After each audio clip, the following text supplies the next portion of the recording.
Ayaw kong tanggalin yung isang buo talaga. So, ito na yung ating fresh na salad. First harvest natin dito sa garden. Excited ako nito kung anong lasa nito dahil nga for this year, ito yung unang gulay na matitikman natin fresh from the garden. Oh, while I'm working, I need to drink wine. Oh, I still need to work, or? meron tayong birna or peras, and we also have apples. Apple is itong dalawa. Aside sa mga fruit-bearing trees dito sa garden that I really love, we also have berry. This one is gooseberry and yung isa naman doon is raspberry. Dito lang naman ako nakakatikim ng ganitong mga plants dahil itong ganito wala naman ito sa atin sa Pilipinas. Very abundant kami sa iba't ibang mga prutas dito pero iba pa din yung prutas sa atin sa Pilipinas. Buksan natin itong carton na ito dahil nandito yung binili ko na fertilizer gagamitin natin para sa ating garden. Ngayong araw is magpe-fertilizer tayo sa ating onion na itinanim natin last year. Nung nakaraang araw nga is sobrang mainit dito sa amin. This week lang and kagabi and supposedly mamayang hapon we will have rain. It's good time para mag-fertilizer tayo.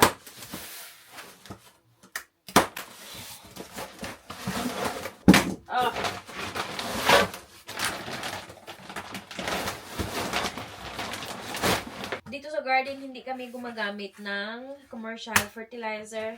Ang ginagamit ko is usually mga bio fertilizer. In the last year, hindi nga ako nag-fertilizer sa aking garden.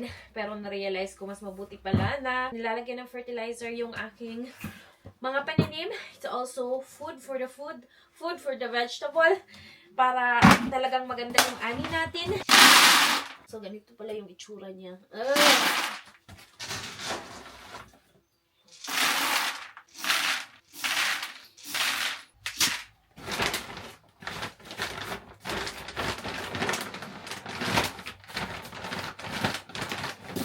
Kailangan natin itong isarado dahil kung hindi, pupuntahan ito ng mga langaw dito.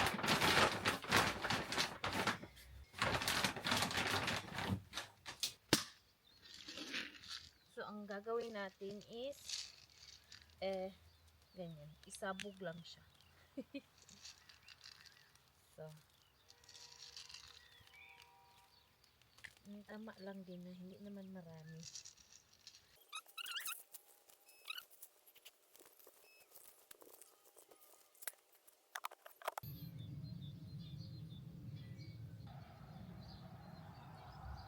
Dito na side, meron din tayong mga onion na itinanim ko last time. Ito yung mga onion na nakuha ko doon sa kabila. Ano siya, parang yung bulb ng onion na itinanim ko last year is tumubo siya. So, tinransfer ko siya dito. I'm so excited talaga dahil marami akong onion na natanim ngayong taon. So, medyo marami tayong onion na i-harvest soon. Sana maganda talaga yung mga tubo at laki ng ating onion. Lagyan din natin ito ng a little bit of fertilizer.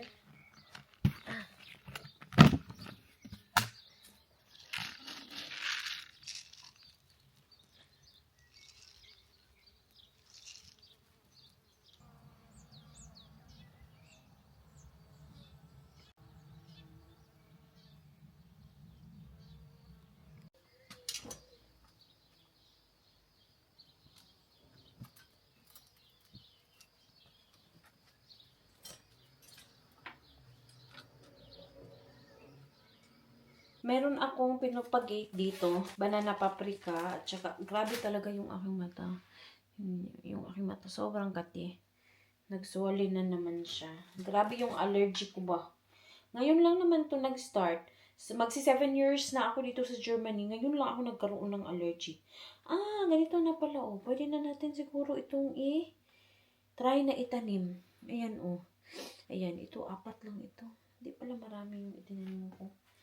Pero ito siya, I think this is the banana paprika. Well, we will see na lang kapag mabuhay siya at maitanim natin. Dahil hindi ko nilagyan ng pangalan.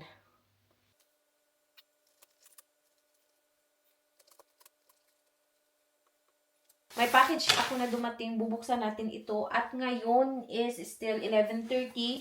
Mamaya 30 minutes. Kukunin ko na si Ethan sa kindergarten. Magbabike na ako papunta sa kindergarten. Kaya nga nag-stop na ako doon sa tinatrabaho ko sa garden. Dahil kailangan ko na naman kunin si Ethan sa kindergarten. 12:30 yung kanyang out sa kindergarten. So, kailangan ko siyang anuhin. So, ito yung in-order ko sa Yes Style. Mga ano kasi itong Japanese hair care products. So, hindi ko ito ma-order dito sa amin, sa Amazon dito sa amin kasi nga mga Japanese products. So, mahirap siyang hanapin. At dahil nasa probinsya kami, medyo malayo-layo yung aming shopping center. At kapag hindi ako makakapagpunta sa city is nag-order na lang ako online. Ito yung face cream na Purito. Face cleanser. Ito yung excited ako. And honey na hair oil. At saka itong Tino hair oil. Tapos may lipstick. May lipstick at saka ito is para pang ano din sa hair din siya. First cut. Yun lang naman na alam nyo ba parang 2 buwan ko siyang hinintay. Pupunta tayo sa garden at mangunguha tayo ng lettuce. Meron akong dala na maliit na lagayan. Ako lang kasi ang kakain at wala pa si asawa. Late na yung darating ngayon. Mangunguha tayo. And first harvest pala natin ito ngayon. Guys, sobrang ganda ng itsura ng ating mga lettuce dito sa garden. Mag-picture muna ako dito. Per bloom ng lettuce. Kaya kailangan ko siyang kunan. Anytime na gusto kong kumain ng salad. Or, ayan, mangunguha lang ako sa ilalim. Dahil, dadami lang din naman ito. Kuha tayo dito. Yung mga fresh sa taas. Ayan, oh. Hugasan pa naman natin to. Tapos dito sa konting green. Wow. Ayan, oh. Ang lalaki. Ang lalaki ng mga dahon nito. Meron pa dito. Ayaw kong tanggalin yung isang buo talaga. Kapag meron na si asawa, magtatanggal ako dito ng isang buo. Pero ngayon, unti-untiin lang natin ito. Para in the next days, fresh pa din yung ating salad. Yun. So, ito na yung ating fresh na salad. First harvest natin dito sa garden. Excited ako nito kung anong lasa nito dahil nga for this year, ito yung unang gulay na matitikman natin fresh from the garden. Ayan. So, kuha pa tayo dito ng isa. Feel ko talaga na magsalad ngayon. Ang tagal ko nang hinihintay to. Nung tinignan ko kanina, sabi ko, ay okay na to. Pwede na tong kunan kahit maliit lang. So, ayan guys. Medyo malamig dito sa amin ngayon dahil mga 2 or 3 days nang nag-ulan. So, matagal kong hinintay yung ulan dahil nga matagal din na hindi umulan dito sa amin. Kailangan din ng ulan.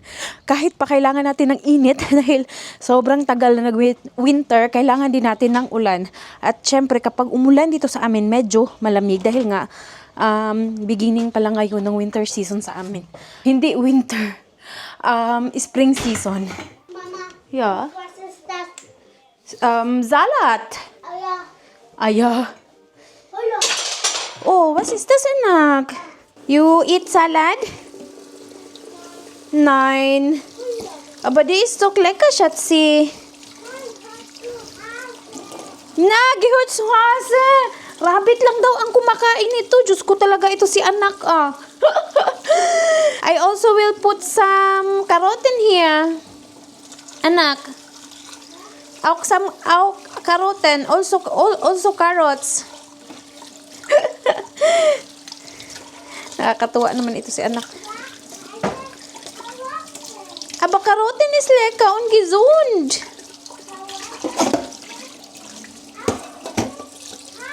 Gehört zu Hase. Wo ist die Karotten? Wo ist der Karotten? Die lecker Karoten. Du sag nur, das gehört nur zu Hause. Das ist doch lecker, anak. Slice lang natin ito. Guck, Baba. Vorsichtig. Oh mein Gott, ich war gut. Ang lalaki ng mga dahon. Ang ganda nito pang samgyupsal. At at burger.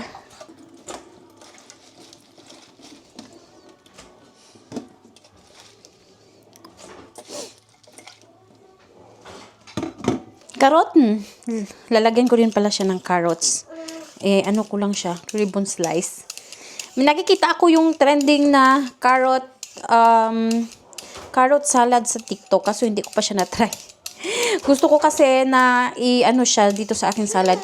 At gusto kong mag-try kapag meron akong fresh na gulay from the garden. Grocery from the garden yung gagawin kong salad.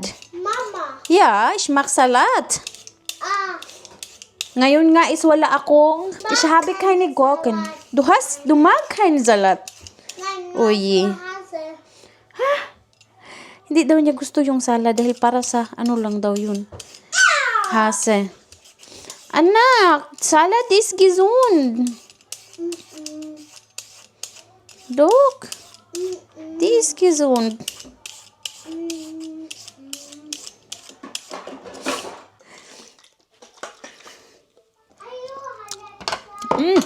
Ay, sarap. Tapos, i-mix na natin dito sa ating salad. Alexa. Tschüss, Alexa. Are you hungry already? Hallo, Alexa. Hallo, Alexa. Sarap.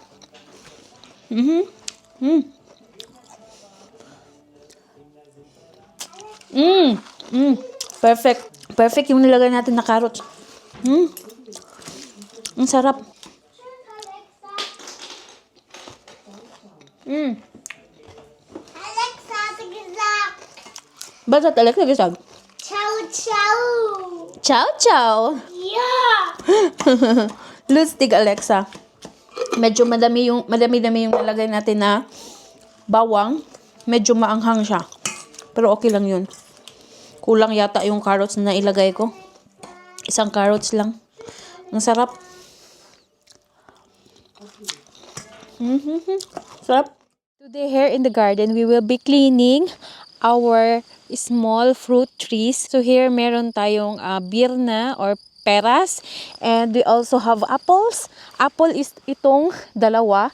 There's a lot of grass na tumutubo, and I think it hinders the growth of the plant. Now, gusto ko siyang linisin and we will add more soil. Oh my God, I saw this in my garden and I don't know what to do dahil first time ko siyang nakita dito naman ito sa edge. Ito yung greenhouse and ito siya. Ang daming mga, magiging butterfly ito na mga worm, uod or caterpillar. Ang dami niya. Hopefully hindi ito pupunta doon sa ating mga fruit-bearing trees. Doon pa sa dulo. Oh my God. Ayan, nakakakilabot yung itsura. And we also have a lot of brinjal or stinging nettle dito sa garden. Pinapala ko siya, ito para malusin natin yung soil.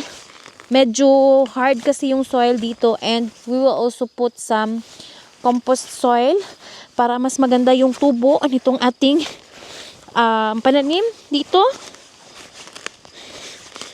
Napakatigas niya dahil sa mga grass na tumutubo dito. Ganito yung mga lawn grass dito, and I'm sure it hinders the growth of the plant. Maliliit pa naman itong tinanim natin dito. What do you have here? It's so impossible. It's so clear. Oh, it's so clear. Oh, while I'm working, I need to drink wine.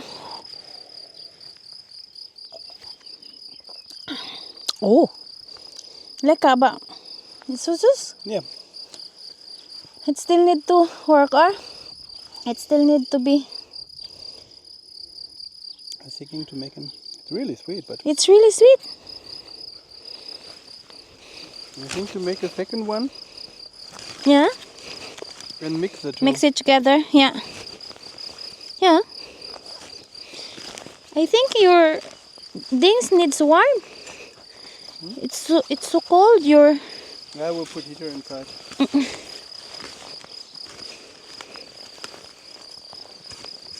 Balik ka. Yeah. Mhm.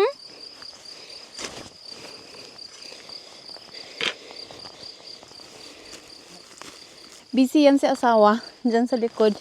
He's making wine. You start a new meat? While I'm also busy here in the garden. Kukuha tayo ng compost soil dito.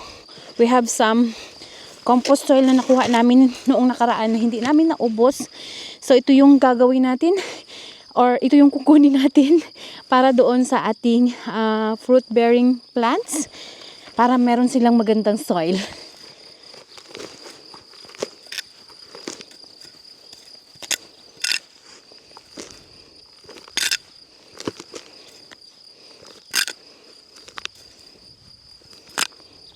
Look, this is our soil and sobrang maitim niya dahil nga this is compost soil. It's already have a lot of nutrients. This is from the community compost soil dito sa amin and they collecting bio foods, bio scrape food and then they make it as a compost soil and also they collecting yung mga naputol na mga dahon from the people and para mapakinabangan they make it compost soil and binibenta din nila sa mga tao but it's not so much. They sell it for very cheap price than you buy it in the store and other compost soil na ibinibenta ng mga farmers. So, dahil nga tingnan nyo naman medyo nag-ano siya, tinanggalan ko kasi siya ng lupa. Ang dami niyang mga gamot-gamot na ganito and it makes the soil so hard. Kaya, hopefully this one will help our plant to grow faster and bigger. So, ayan, lagay natin ito dito. Every plant, isang ganito ang ilalagay natin.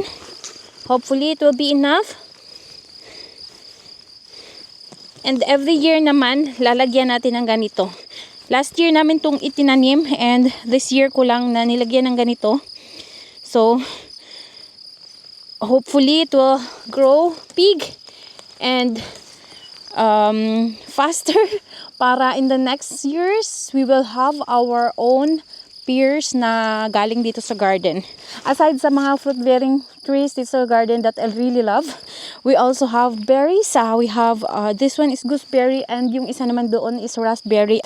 And as you can see, the grass is competing the nutrients from the soil, from our plants na itinanim dito, which is itong mga berries natin na this one is other part ng garden which is nasa likod yung ating vegetable garden. So before we go there, I wanted to clean this and put more soil also like our fruit bearing trees para mas maganda yung tubo ng ating mga berries and of course para meron tayong ma-harvest. And as you can see, marami siyang mga bunga. This one is it's already also making fruit last year and nakapag-harvest na rin kami last year. I think this one is the yellow and gold gooseberry and this one is the green. So kapag mahinog siya, it's still green. Tapos ito kapag mahinog siya, it's like gold yellow na yung kanyang mga fruits. Ito naman yung mga raspberries na paborito ni Ethan. It also have some fruits now but I think this time hindi siya masyadong namunga ngayong taon. Maybe because last year it has already a lot of bunga or merong kulang sa kanya. Anything, I don't know. Dahil first time din namin magtanim ng raspberries. But I can see hindi siya masyadong masaya dahil yung maliliit yung kanyang mga dahon and it started to become yellow. Parang hindi siya talaga green. I don't know if it's really like that because in this past few days dito sa amin is cold again. But in the next days naman, it will getting better dahil next month will be the start of the summer na dito sa amin dahil June na next month. But the weather here is really crazy. You cannot predict the weather here in Germany. Maglilinis muna ako and I will let you see later kapag malinis na. Lalagyan naman natin siya ng compost soil para talaga itong ating gooseberry is maganda yung tubo. Sadly, merong iilan na mga fruit na nahuhulog. Sayang, pero marami pa naman tayong naiwan.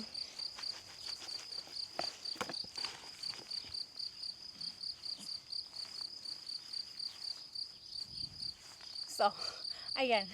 Natapos na natin itong ating gooseberry. So, that's why I really like to maintain my plant dito dahil dito lang naman ako nakakatikim ng ganitong mga plants dahil itong ganito wala naman ito sa atin sa Pilipinas, di ba? Way more different from our fruit in the Philippines, which is I really missed dahil napakasarap din ng prutas natin sa Pilipinas. Ang ano nga lang is wala din dito. Very abundant kami sa iba't ibang mga prutas dito pero iba pa din yung prutas natin sa Pilipinas. Yung kinalakihan natin ng mga prutas. Rambutan, lansunis, durian, atis, di ba? Meron yan dito minsan, pero grabe, sobrang mahal. Talagang mapurdoy ka sa sobrang mahal niya. Anyways, ito namang mga ganitong mga plants din is wala din sa atin sa Pilipinas. Sobrang mahal, kung meron man sobrang mahal, at kung meron man yung mga dried lang, di ba? Kaya bawi-bawi din. Kakain na lang ako ng maraming mga prutas natin sa pagbakasyon ko sa Pilipinas. Na-realize ko din pala itong aking isang plant is wala masyadong bunga. Itong ating isang gooseberry, wala masyadong bunga. Ayan, meron pang naglaglagan. But baka because last year it already have a lot of fruit na, kaya hindi siya namunga ngayong taon.